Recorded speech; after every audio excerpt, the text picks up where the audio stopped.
Hello friends, स्वागत है in search of God के न्यू वीडियो में। इस एपिसोड को हम शुरू करते हैं बिना किसी देरी के साथ। एपिसोड के शुरुआत में हम वाटर क्लैन के मैसेंजर बर्ड को देखते हैं जो अपने साथ दो आदमियों को अपने हाइडआउट पर लेके आ जाता है। उन दोनों में से एक बंदा कहता है कि हमने अपने मिशन में सक्सेसफुल हासिल नहीं कर पाए, लेकिन मैंने हानुआई को अपने पॉइजन से इंजर्ड कर लिया है। अब बस कुछ ही समय की बात है कि वो अपने जिंदगी के आखिरी पल गिन रहा होगा। जिसके बाद हम देखते हैं कि उसके पास खड़ा हुआ एल्डर वहाँ पर कहने लगता है कि वो तो सब तो ठीक है, लेकिन अगर हम हानुआई को फिर से समझाए अच्छे से तो वो हमारी टीम में वापस आ सकता है। वो वाटर क्लैन की पावर का बहुत बड़ा स्रोत बन सकता है, जिससे हमारी ताकत फिर से बहुत ज्यादा खतरनाक और बहुत ज्यादा पावरफुल हो जाएगी। और मेरे हिसाब से उसे इंजर एसोसिएशन में अप्रोच करना चाहिए ताकि वो फिर से वाटर क्लैन में आने का विचार कर सके। लेकिन हानुआई मेरे लिए इतनी बड़ी चुनौती नहीं है, लेकिन वो लड़का जिसके पास वो डिवाइन टोकन है, क्या नाम है उसका, वांग चेंग, उसको हमें जरूर हर हाल में रोकना होगा। उसको एस्केप नहीं करना देना चाहिए, क्योंकि मुझे लगता है कि वो डिवाइन एम्परर का मैसेंजर है। दोनों की ये सारी बातें उनका लॉर्ड सुनकर कहता है कि उसको रोको जल्दी। यहाँ से हमें सीन शिफ्ट होता है और हमें सुबह एक मॉर्निंग का सीन दिखाया जाता है जहाँ पे हानुआई और वांगचेन यहाँ से काफी दूर निकल चुके थे।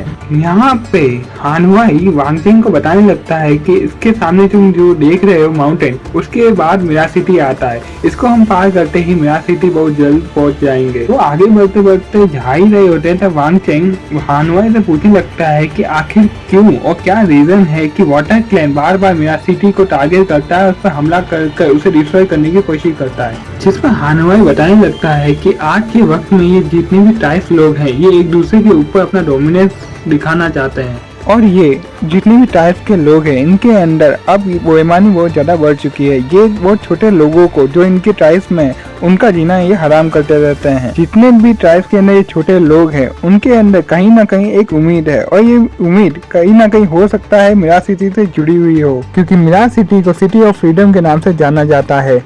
ये यहाँ के पूरी वैली का एक ऐसा ठिकाना है जहाँ पे कोई भी क्लैन का आदमी आके बच सकता है, और दिन ब दिन मिरा सिटी का इन्फ्लुएंस इन क्लैन के बीच में बढ़ता ही जा रहा था। इसलिए मिरा सिटी से ये बाकी 5 ट्राइब के क्लैन बहुत ज्यादा नफरत करते हैं। अगर डिवाइन एम्परर को पावर नहीं दी जाती जिससे वो 5 क्लैन के ऊपर रूल कर सके, तो जो आज हम नज़ारा देख रहे हैं वो नज़ारा हम आज देख नहीं पाते। जो हमारा मिरा सिटी है जो आज हम देख पा रहे हैं वो कभी होता ही नहीं, वो कब का डिस्ट्रॉय हो चुका होता। वाटर क्लैन ने एक बहाना भी तैयार किया था। उन्होंने अपने ड्रैगन और कुछ लोगों का इस्तेमाल किया ताकि वो मिरा सिटी पर हमला कर सके। साथ ही वो ये पता करना चाहते थे कि डिवाइन एम्परर जिंदा है या नहीं, क्योंकि बीते कुछ सालों में उनका अता पता ही नहीं मिला उनको कभी। जैसे जैसे एक इलाके से दूसरे इलाके में जाओगे तो तुम बहुत ज्यादा रूमर्स सुनोगे। वो ये इतना भी कहते हैं कि डिवाइन एम्परर कब के फना हो चुके हैं कि क्लैन ये तक बातें करते हैं कि अब तियांगुंग को रोकने वाला अब कोई भी नहीं है। लेकिन हमें पूरा यकीन है कि डिवाइन एम्परर तियांगुंग को हर हाल में रोकेंगे। इसी के साथ हमें यह भी यकीन है कि हमारे डिवाइन एम्परर अभी भी सही सलामत है और सुरक्षित है। अब ये सब सुन के वांगचेन थोड़ा सा उदास होने लगता है। तभी हानुआई कहने लगता है कि ब्रदर वांगचेन, तुम इस बात का जीता जागता सबूत हो कि हमारे डिवाइन एम्परर आज भी जिंदा है, कि तुम्हारे पास डिवाइन एम्परर का दिया हुआ वो वुडन टोकन है। तब इस बात को सुन के वांगचेन थोड़ा एक्साइट होकर कहने लगता है, हाँ मैं ही तो वो प्रूफ हूँ, जीता जागता सबूत हूँ जिसके पास वो वुडन टोकन है, और डिवाइन एम्परर भी बहुत ज्यादा सुरक्षित और सही सलामत है। मैंने जब उन्होंने मुझे ये 5 दिन पहले टोकन दिया था, वो ना एक सी वाटर ड्रैगन के साथ में स्विमिंग कर रहे थे। उसकी ये सारी बातें सुनकर सारे लोग बहुत ज्यादा खुश हो जाते हैं, और यहाँ पे हानुआई कहने लगता है कि हमें तुम्हें जल्द से जल्द मिरा सिटी के अंदर पहुंचाना होगा। साथ ही हमें ये भी देखना होगा कि तुम्हें और डिवाइन टोकन को कुछ भी ना हो। और इन्हीं सब बातों के बीच वो बहुत जल्द से मिरा सिटी की ओर बढ़ रहे होते हैं। तभी यहाँ पर चट्टानों के ऊपर हम यूशिकी और टैंगवुंग को हम देख पाते हैं, और यहाँ वो टैंगवुंग यूशिकी से कहने लगता है कि ये वही लड़का है जिसके पास वो वुडन टोकन है। यहाँ पर ये दोनों वांगचेन से वो वुडन टोकन छीनने के फिराक में थे, लेकिन यहाँ पर टैंगवुंग का इरादा वुडन टोकन को छीनना ही नहीं बल्कि वांगचेन को जान से मारना भी था। उसके मुंह से ये सब सुनकर यूशिकी कहने लगती है कि तुम ऐसा कुछ भी नहीं करने वाले, और उस पर चिल्लाकर कहने लगती है कि खबरदार अगर तुमने ऐसा कुछ किया तो। लेकिन यहाँ पे टियानू अपनी पावर का यूज कर उससे बाइंड कर देता है। उससे कहता है कि खबरदार कि तुमने मुझसे उलझने की कोशिश की तो। कि तुमने उस लड़के को बचाने के लिए अपने आधे से ज्यादा पावर को उसके अंदर ट्रांसफर किया है। अब देखो तुम मेरे सामने कितनी ज्यादा लाचार हो, लेकिन चिंता मत करो, मैं इतना भी ज्यादा कठोर दिल नहीं कि तुम्हारे साथ कुछ बुरा कर सकूं। यूशिकी उससे कहने लगती है कि अगर वांग चेन को तुमने एक खरोच भी पहुंचाया तो मुझसे बुरा कोई नहीं होगा। वो आगे कुछ कह पाते उससे पहले ही ट्यांग वुंग ने उसका मुंह अपने मैजिक से बंद कर दिया था। उससे कहने लगता है कि अपनी फीलिंग को अपने मिशन की ओर आने मत दो, और उससे बिना बताए, उससे बिना अनुमति उसकी बांसुरी उससे छीन लेता है और कहने लगता है इसका इस्तेमाल मैं तुमसे अच्छा जानता हूँ। यहाँ उसे वो बजाना शुरू कर देता है और इसी के चलते पूरी बांसुरी की धुन पूरी घाटी में सुनाई देने लगती है। अब वो घाटी में जो ये बांसुरी धुन थी जो सब सुन रहे होते हैं, इसे सुनकर हानवाई कहता है कि जल्दी से सब सतर्क हो जाओ और सावधान रहना क्योंकि कभी भी अटैक हो सकता है। इस बांसुरी की धुन को वांग चेन बहुत अच्छे से सुन पा रहा होता है। वो समझ जाता है कि ये यूशिकी की बांसुरी धुन है। वो कहने लगता है कि यूशिकी शायद मेरी मदद के लिए यहाँ पे आई होगी। जब मैं बहुत पहले मैंने ये धुन सुनी थी तो अब ये धुन मैं पहचानता हूँ ये किसकी है। तभी सियान कहने लगती है कि लगता है यूशिकी ने तुम्हारे दिल में काफी अच्छी जगह बना ली है, वरना तुम एक ही बार में इस धुन को कैसे पहचान सकते हो। इस हॉर्न की धुन के साथ ही यहाँ पे काफी सारे बीज आने लगते हैं, इनको चारों ओर से घेरना शुरू कर देते हैं। इसी दौरान ट्यांग वू यूशिकी से कहने लगता है कि बस अब तुम यहाँ पे खड़े खड़े अब तमाशा देखते रहो कि तुम्हारा प्यार अब कैसे तरफ तरफ के यहाँ पे मरता है।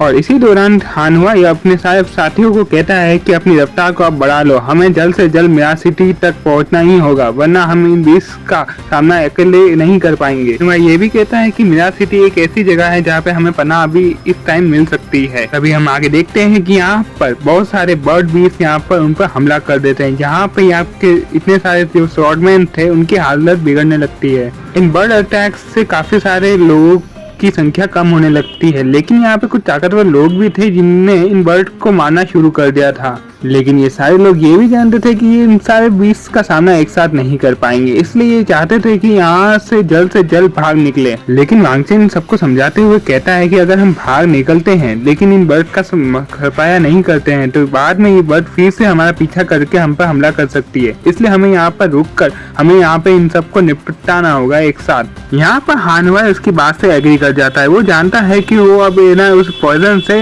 इंजर हो चुका है, वो ज्यादा टाइम उसके पास नहीं है, लेकिन वो चाहता था कि इन बर्ड बीज को यहीं पर सफाया कर दिया जाए और इसी कारण वो अपने आप को सेक्रीफाइस करके इन सारे बर्ड को यहीं पर खत्म करने वाला होता है। वो सबसे कहता है कि मैदान से उड़कर भागना कोई इस बात का सोल्यूशन नहीं होगा, इसलिए हम इन सब का सामना यहीं पर करेंगे और इन सब को एक साथ ऐसा सबक सिखाएंगे कि ये फिर से हमारा पीछा नहीं करेंगे। वो एक प्लान को सबको बताता है कि मैं सबसे पहले आगे जाऊंगा और इन सब का सामना करूंगा, बस तुम बिना डरे आगे की तरफ बढ़ते रहना और कुछ भी हो जाए रुकना मत। उसके बाद हानवाई अपने कैरेट के ऊपर खड़ा होकर अपनी बेटी को उसका ओनरशिप दे देता है और वहां से जंप कर एक कमाल की स्लाइड अटैक करता है, जिससे वहां के काफी बर्ड बीज काफी ज्यादा मात्रा में जख्मी हो जाते हैं। तो इसी के साथ आगे की ओर बढ़ना शुरू कर देते हैं। लेकिन यहाँ पर ट्यांग वुंग भी कम नहीं था, वो भी अपनी फिर से अजोर ड्रैगन वाली हॉर्न वाली धुन फिर से बजाना शुरू कर देता है। और धुन से सुनने के कारण घाटी में बहुत सारे बर्ड भी वापस से बहुत बड़ी तादाद में वहाँ पर आने लगते हैं। फिर हम देखते हैं कि वो बर्ड फिर से एक एक करके उन पर हमला करना शुरू कर देते हैं। ट्यांग वुंग अपने मन में यही कह रहा था कि मैं वांग चेन को मार के अपनी बहन यूशिकी को उसके प्यार से आजाद कर दूंगा और उसके बाद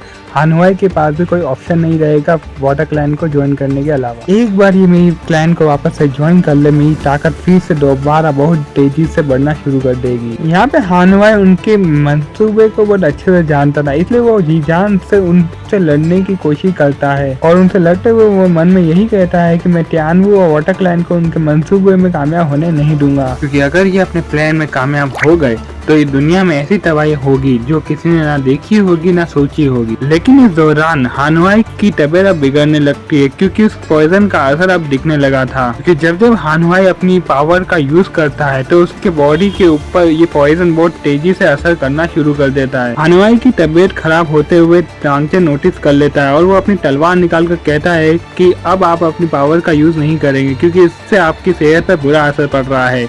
मैं चाहता हूँ कि आप अपनी पावर का यूज ना करें। हानवाई को वो ये बात कह रहा होता है तो वो अपने मन में कहता है कि मुझे जल्द से जल्द इन सब को इस जगह से निकालना होगा कि ये इलाका बहुत ही कम है और हमें यहाँ पर बहुत सारे बर्ड बीज का सामना करने को मिल रहा है। सीधा मतलब यहाँ पर कदम कदम पे बहुत ज्यादा खतरा बढ़ने वाला है। फिर हम देखते हैं कि वांग चेन अकेला इन बर्ड्स का सामना करने के लिए आगे बढ़ रहा होता है। वांग चेन को लड़ता हुआ देख ये नजारा दूर से ही युशिकी देख रही होती है। उसे बहुत बुरा लग रहा होता है कि वो वांग चेन की कोई मदद नहीं कर पा रही होती है। हम आगे देखते हैं कि वांग चेन अपनी तलवार से एक एक करके बर्ड को मार रहा होता है। वो तभी अचानक अंदरूनी पावर का यूज करना शुरू कर देता है, जिससे काफी सारे बर्ड घायल होना शुरू कर देते हैं, जिसके साथ ही वो अपने अंदरूनी पावर पर डिपेंड होना शुरू कर देता है। अपनी तलवार को साइड में रख के अपने पावर का यूज करने की कोशिश करता है, लेकिन इस बार उसकी अंदरूनी पावर बाहर नहीं आती और वो अपनी पावर का यूज नहीं कर पाता। ये देखते हुए वांग चेन कंफ्यूज होने लगता है कि आखिर उसके साथ गलत क्या हुआ, लेकिन इसका फायदा उठाते हुए एक बर्ड उसको वहीं से उठा ले जाती है। वांग चेन की मदद हानवाई करना तो चाहता था, लेकिन उसके सामने एक और बर्ड आ जाती है जो उस पर हमला करने की कोशिश कर रही होती है।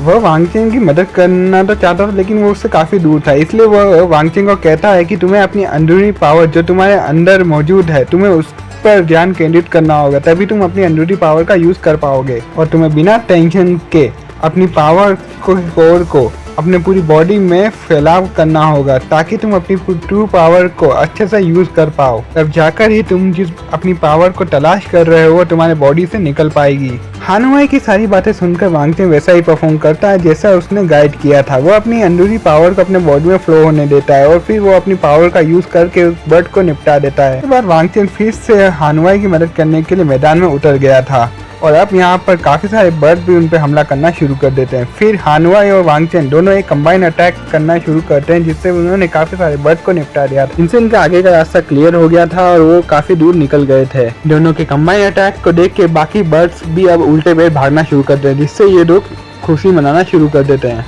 फिर वो लोग एक साथ कहते हैं कि हमने इतनी बड़ी मुसीबत से छुटकारा पा ही लिया, अब हमें मिरा सिटी तक पहुंचने से कोई नहीं रोक सकता। लेकिन ये देख के तियानवू बिल्कुल नाखुश हो जाता है, लेकिन वो बहुत काम नजर आ रहा था क्योंकि उसने इनके आगे का प्लान भी तैयार रखा था। बस इंतजार कर रहा था कि कब कौन इसके जाल में फंस जाए। लेकिन वांग चेन और हानवाई को इनको सामने वाली मुसीबत का एहसास होने लगता है और तब हम देखते हैं कि इनके सामने एक बहुत बड़ा रेत का तूफान आ जाता है। फिर ये देखते हैं कि ये तूफान और कोई नहीं, ये बीस्ट का कारण से है और इनको लीड कर रहे हैं वाटर क्लैन के सोल्जर्स। देखते हैं कि उनके पीछे भी वाटर क्लैन के लोग पड़े हुए हैं और आगे बीस्ट है और ये लोग सब समझ जाते हैं कि अब ये एक और वाटर क्लैन के जाल में फंस चुके हैं। अब हानवाई आगे आके सबसे कहता है कि हमें इस जाल से बचने के लिए इन दोनों को अलग करना होगा, मतलब बीस्ट और सोल्जर दोनों को अलग करना होगा। ये सिर्फ एक ही चीज से हो सकता है, हमें अपनी पावर को कंबाइन करके 5 एलिमेंट की पावर को कंबाइन यूज करना होगा। हानवाई की बात मानते हुए सारे सोल्जर अपनी पावर को कंबाइन करना शुरू कर देते हैं। सब अपनी स्वॉर्ड को एक साथ करते हैं और एक फायर फॉर्मेशन सर्कल बनाते हैं,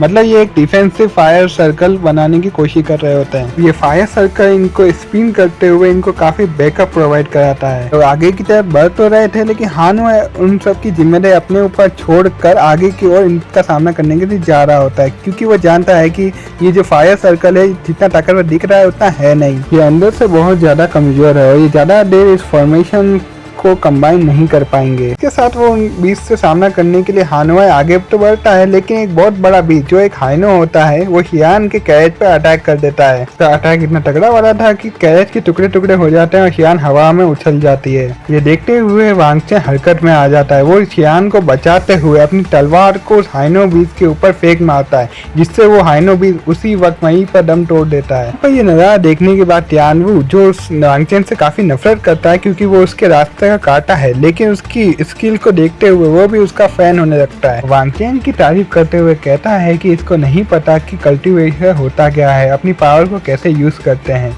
लेकिन ये अपनी खूबी और स्किल के जरिए इस दुनिया पे राज कर सकता है। अब मुझे ये पता चल रहा है कि डिवाइन एम्परर ने इसको मैसेंजर के तौर पर क्यों चुना होगा। हम आगे देखते हैं कि काफी देर ये बैटल चलने के बाद अब यहाँ पर सब कुछ थम सा जाता है। हम देखते हैं कि ये सब लोग एक सेफ जगह पर पहुँच जाते हैं और यहाँ पर इनका प्लान यही था कि ये कुछ देर यहाँ पर खाना खाएंगे और आराम करेंगे और जैसे ही सेफ रास्ता दिखेगा ये मिरा सिटी की ओर बढ़त करेगा। इनको पता चलता है कि जिस रास्ते पर मतलब जिस जगह ठहरे हुए हैं ये बहुत जगह अननोन है। अब ये लोग डिसाइड करते हैं कि यहीं पर वो लोग आराम करेंगे और रात गुजारेंगे और अपनी पावर को फिर से रिस्टोर करेंगे। तभी इसी दौरान हानवाई वांग चेन का शुक्रिया अदा करता है इस जगह लाने के लिए। वांग चेन उनसे कहता है कि मैं एक बार ट्रैवल कर चुका हूँ और मुझे इस बात का अंदाजा है कि मिरा सिटी तक पहुँचने का ये सबसे शॉर्टेस्ट और लॉन्ग डिस्टेंस को कवर करने वाला रास्ता है। जिसके बाद शियान है ना युशिकी की बुराई करने लगती है। आखिर युशिकी की प्रॉब्लम क्या है, उसने हमारे पीछे इतने सारे बीस को क्यों छोड़ दिया। लेकिन तभी वांग चेन और हानवाई बताने लगते हैं कि आज जो हमने धुन सुनी वो युशिकी की नहीं हो सकती, क्योंकि उन्होंने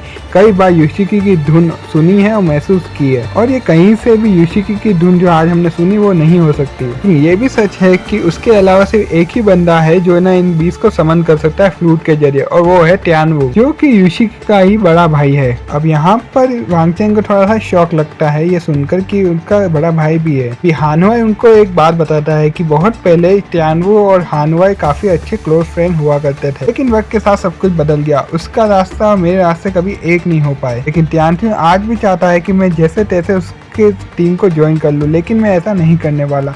जो अतीत है हमारे बीच में कोई नहीं बदल सकता। इसके चलते आज हम जानी दुश्मन बन चुके हैं। सारी बातें खत्म होने के बाद ना हानवाई अपनी फ्लूट को समन करके फ्लूट बजाना शुरू करता है। वो इतनी मधुर होती है कि वहाँ पर सबको नींद आना शुरू हो जाती है। हानवाई को देखते हुए वांग चेन भी अपनी फ्लूट बजाना शुरू कर देता है, और उसकी इतनी मधुर धुन सुन के शियान भी बहुत ज्यादा शौक हो जाती है। इसके बाद शियान कहने लगती है कि मैंने अपने फादर के बाद किसी की भी इतनी कमाल की धुन नहीं सुनी है जो कि तुम्हारी धुन है। यहाँ पर ये दोनों बांसुरी बजाते बजाते इतना ज्यादा खो जाते हैं कि इनको किसी भी चीज का होश नहीं होता है। अचानक से इन दोनों की बांसुरी की धुन इतनी ज्यादा इंस्टेंट होने लगती है कि वो आसपास की एनर्जी से क्रिया करना शुरू कर देती है, जिसके कारण उनके आसपास का वातावरण बहुत ज्यादा क्यूरियस होने लगता है, मतलब डरावना और बहुत ज्यादा अजीब होने लगता है। ये धुन इतनी ज्यादा खतरनाक थी, इनके साथियों को भी तकलीफ हो रही होती है। तभी यहाँ पर एक ह्यूज सा एक्सप्लोजन होता है और यहाँ पर हर चीज शांत हो जाती है। एक्सप्लोजन के बाद हम देखते हैं कि वांग चेन का जो फ्लूट है ना वो बहुत टुकड़ों में बढ़ जाता है। देखने के साथ हानवाई वांग चेन को बताने लगता है कि तुम्हारी धुन को सुनकर लगता है कि तुम आगे चलकर एक कमाल के वेपन को एक धुन अपने धुन के जरिए क्रिएट कर पाओगे। कहते हैं अगर तुम्हारे पास एक कमाल की फ्लूट आ जाए तो तुम तो बवाल मचा दोगे वांग चेन। हानवाई बहुत ज्यादा खुश भी थे क्योंकि इन दोनों ने जो धुन को प्ले किया है उसकी आवाज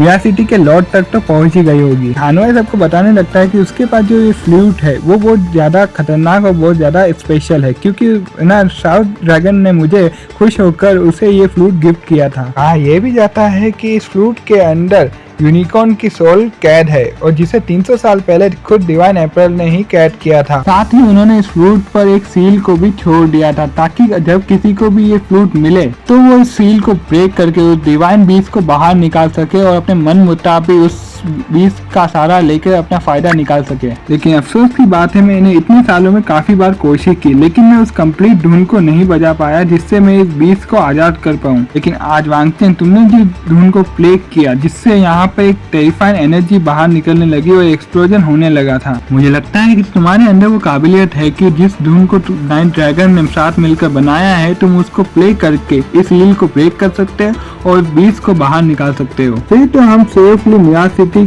की ओर आराम से जा सकते हैं। इसके बाद हमारा सामना किसी से भी होता है, हम डिवाइन बीस्ट की हेल्प से उस एनिमी को मिट्टी में मिला सकते हैं। यहाँ पर हानवाई की बातें सुनकर यहाँ पर सभी लोगों को वांग चेन के ऊपर काफी ज्यादा उम्मीदें आने लगती है कि डिवाइन एम्परर ने इसे मैसेंजर के रूप में चुना हो। शायद इसके अंदर ऐसी खासियत हो जो हम आम लोग नहीं देख पाए, लेकिन डिवाइन एम्परर ने देख लिया हो। यहाँ पर इनका एक साथी आता है, वो हाथ से बताता है कि मैंने उस माउंटेन पर किसी की हलचल महसूस की है, शायद वो हमें यहाँ पर मारने के लिए यहाँ पर आया हो। और ये सुनने के साथ ही सारे लोग चौकन्ने हो जाते हैं और हानवाई भी अपनी स्वॉर्ड निकाल कर उस तरफ देखने लगता है। तो हेलो फ्रेंड्स, ये एपिसोड यहीं पे खत्म हो जाता है, लेकिन इसके नेक्स्ट एपिसोड में बहुत ज्यादा मजा आने वाला है। तो आप उससे पहले वीडियो को लाइक और चैनल को सब्सक्राइब जरूर कर लें। तो मिलते हैं किसी नेक्स्ट एपिसोड में।